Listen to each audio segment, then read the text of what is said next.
తిరునీలకంఠ నాయనార్ చరిత్ర. చిదంబరం ఆ పరమేశ్వరుని విశ్వవ్యాపకత్వాన్ని పరిచయం చేసే క్షేత్రం. అక్కడ నటరాజస్వామి మందిరం ఉంది.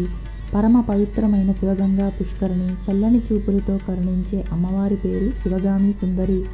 స్థానికులు అయ్యవారిని ఎంతో ప్రీతిగా తిలైకూతన్గా పిలుచుకుంటారు. అటువంటి చిదంబరంలో సదా నీలకంఠ నీలకంఠ అని స్మరిస్తూ తన వృత్తిని అత్యంత అంకితభావంతో చేసుకునే కుమ్మరి ఉండేవాడు. ఆయన యోగులకి, సదాచార సంపన్నులైన బ్రాహ్మణులకి, శివభక్తులకి ఉచితంగా మట్టి పాత్రలను ఇస్తూ ఉండేవాడు.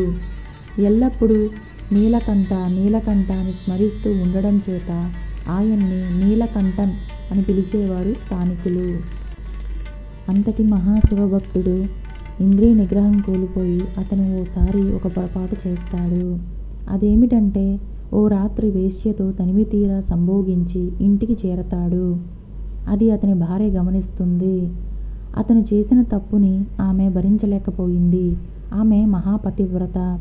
భర్తని దైవంగా భావిస్తూ ఉండేది. భర్తతో ఈ తప్పు ఎందుకు చేశావు? నేను నీకేం తక్కువ చేశాను అని నిలదీస్తుంది.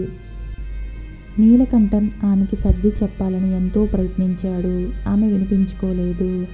ఆ రాత్రి అతను తన భార్య పక్కనే శయనించాలని చూశాడు. ఆమెని దగ్గరకు తీసుకోగా ఆమె అతన్ని నెట్టివేసి ఇలా పలికింది. తాకవద్దు. మమ్మల్ని ఇకపై తాకావంటే తిలైకూతన్ మీద ఆన అన్నది. అది విన్న నీలకంఠన్ దూరంగా తొలిగాడు. ఆమె కేవలం నన్ను తాకకు అనలేదు, మమ్మల్ని అనే పదం వాడింది.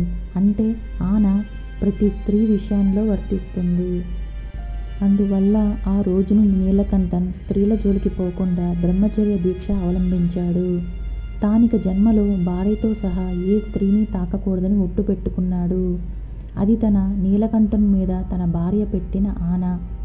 తన దేవుని మీద పెట్టిన ఆన మాత్రం ప్రాణం పోయినా తప్పకూడదని నిర్ణయించుకున్నాడు నీలకంఠన్. బాధాకర విషయం ఏమిటంటే ఇద్దరూ నిండు యవ్వనంలో ఉన్నవారే. ఆనాటి నుండి నీలకంఠన్ కేవలం కుటుంబ పోషణ కొరకే పనిచేసేవాడు. శివుడిపై మనసు పెట్టి భక్తిగా అర్చించేవాడు. ఇలా సంవత్సరాల కాలం గడిచిపోయింది.